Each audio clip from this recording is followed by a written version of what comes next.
2022년 5월 1일 부활절 셋째 주 거룩한 독서를 위한 성서 읽기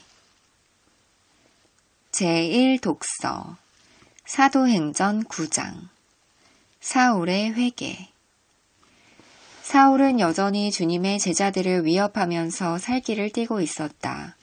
그는 대제사장에게 가서 다마스쿠스에 있는 여러 회당으로 보내는 편지를 써달라고 하였다.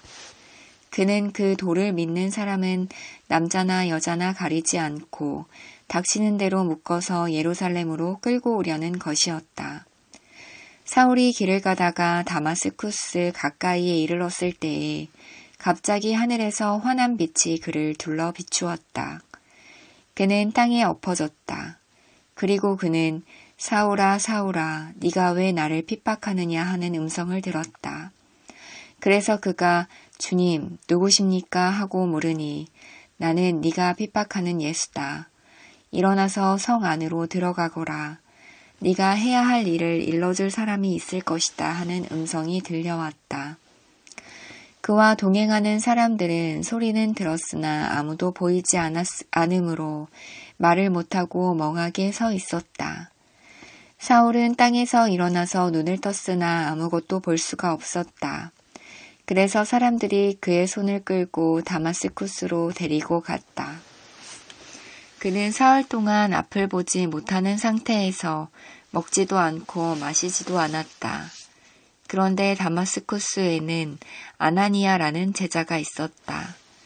주님께서 환상 가운데서 아나니아야 하고 부르시니 아나니아가 주님 여기 있습니다 하고 대답하였다. 주님께서 아나니아에게 말씀하셨다. 일어나서 곧은 길이라 부르는 거리로 가서 유다의 집에서 사울이라는 다소 사람을 찾아라. 그는 지금 기도하고 있다. 그는 환상 속에 아나니아라는 사람이 들어와서 자기에게 손을 얹어 시력을 회복시켜 주는 것을 보았다. 아나니아가 대답하였다. 주님, 그가 예루살렘에서 주님의 성도들에게 얼마나 해를 끼쳤는지를 나는 많은 사람에게서 들었습니다. 그리고 그는 주님의 이름을 부르는 사람들을 잡아갈 권한을 대제사장들에게 받아가지고 여기에 와 있습니다. 주님께서 그에게 말씀하셨다. 가거라. 그는 내 이름을 이방 사람들과 임금들과 이스라엘 자손들 앞에 가지고 갈 내가 택한 내 그릇이다. 그가 내 이름을 위하여 얼마나 많은 고난을 받아야 할지를 내가 그에게 보여주려고 한다. 그래서 아나니아가 떠나서 그 집에 들어가 사울에게 손을 얹고 형제 사울이여 그대가 오는 도중에 그대에게 나타나신 주 예수께서 나를 보내셨소. 그것은 그대가 시력을 회복하고 성령으로 충만하게 되도록 하시려는 것이요 하고 말하였다. 곧 사울의 눈에서 비늘 같은 것이 떨어져 나가고 그는 시력을 회복하였다. 그리고 그는 일어나서 세례를 받고 음식을 먹고 힘을 얻었다. 사울이 다마스쿠스에서 전도하다. 사울은 며칠 동안 다마스쿠스에 있는 제자들과 함께 지냈다. 그런 다음에 그는 곧 여러 회당에서 예수가 하나님의 아들이심을 선포하였다. 시편 30편 감사의 기도 주님께서 나를 수렁에서 건져주시고 내 원수가 나를 비웃지 못하게 해주셨으니 내가 주님을 우러러 찬양하렵니다. 주 나의 하나님, 내가 주님께 울부짖었더니 주님께서 나를 고쳐주셨습니다. 주님, 스올에서 이 몸을 끌어올리셨고 무덤으로 내려간 사람들 가운데서 나를 회복시켜 주셨습니다. 주님을 믿는 성도들아, 주님을 찬양하여라. 그 거룩한 이름을 찬양하여라. 주님의 진노는 잠깐이요. 그의 은총은 영원하니 밤새도록 눈물을 흘려도 새벽이 오면 기쁨이 넘친다.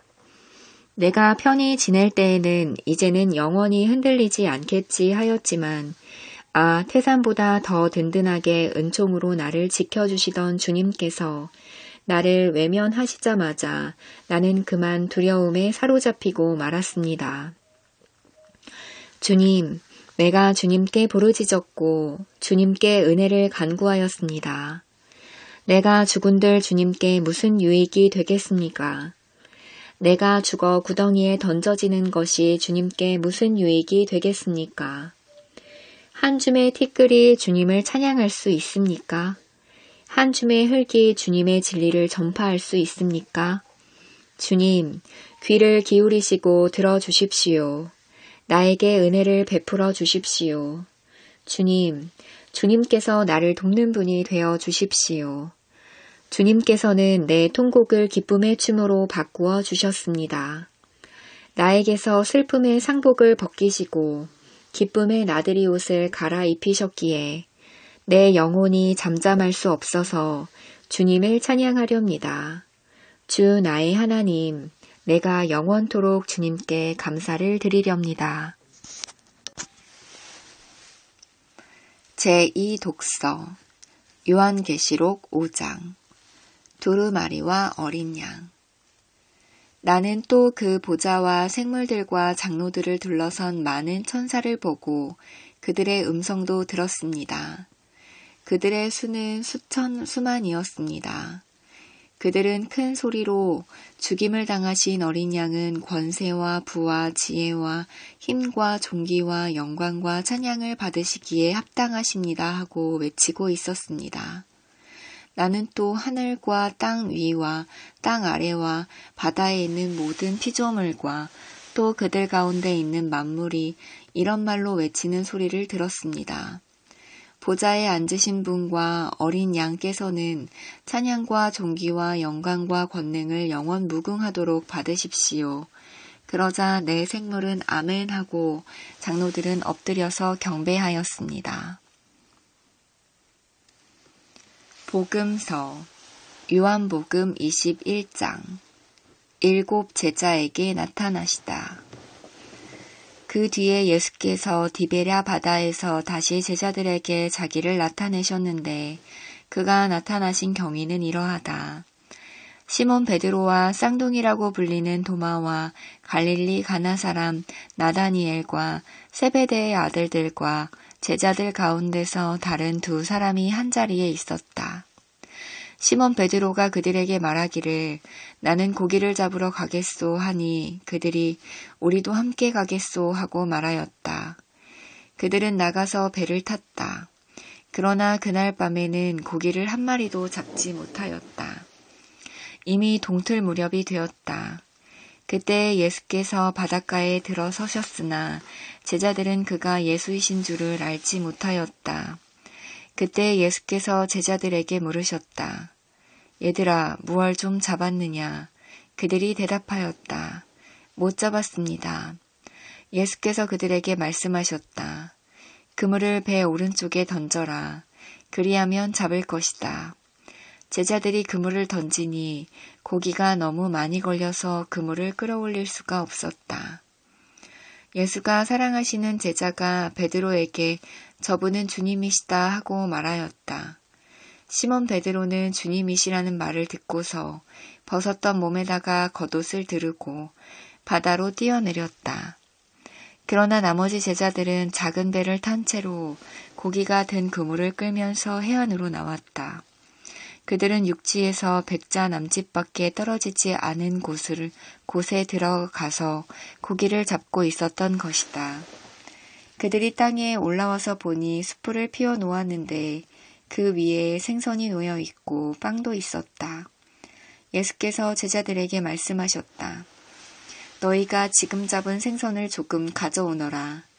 시몬 베드로가 배에 올라가서 그물을 땅으로 끌어내렸다. 그물 안에는 큰 고기가 153마리나 들어있었다. 고기가 그렇게 많았으나 그물이 찢어지지 않았다.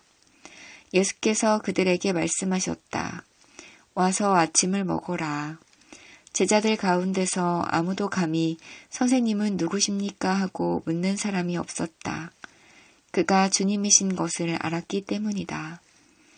예수께서 가까이 오셔서 빵을 집어서 그들에게 주시고 이와 같이 생선도 주셨다.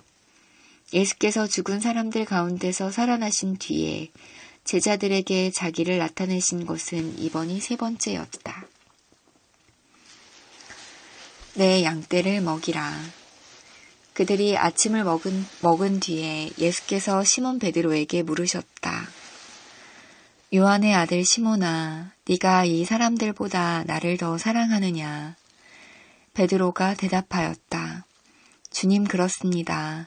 내가 주님을 사랑하는 줄을 주님께서 아십니다. 예수께서 그에게 말씀하셨다. 내 어린 양떼를 먹여라. 예수께서 두 번째로 그에게 물으셨다. 요한의 아들 시몬아, 네가 나를 사랑하느냐? 베드로가 대답하였다. 주님, 그렇습니다. 내가 주님을 사랑하는 줄을 주님께서 아십니다. 예수께서 그에게 말씀하셨다. 내 양떼를 쳐라. 예수께서 세 번째로 물으셨다. 요한의 아들 시몬아, 네가 나를 사랑하느냐? 그때 베드로는 예수께서 네가 나를 사랑하느냐 하고 세 번이나 물으심으로 불안해서 주님께서는 모든 것을 아십니다. 그러므로 내가 주님을 사랑하는 줄을 주님께서 아십니다. 하고 대답하였다. 예수께서 그에게 말씀하셨다. 내 양떼를 먹여라. 내가 진정으로 너에게 말한다. 네가 젊어서는 스스로 띠를 띠고 네가 가고 싶은 곳을 다녔으나 네가 늙어서는 남들이 네 팔을 벌릴 것이고 너를 묶어서 네가 바라지 않는 곳으로 너를 끌고 갈 것이다. 예수께서 이렇게 말씀하신 것은 베드로가 어떤 죽음으로 하나님께 영광을 돌릴 것인가를 암시한 것이다. 예수께서 이 말씀을 하시고 나서 베드로에게 나를 따르라 하고 말씀하셨다. 아멘.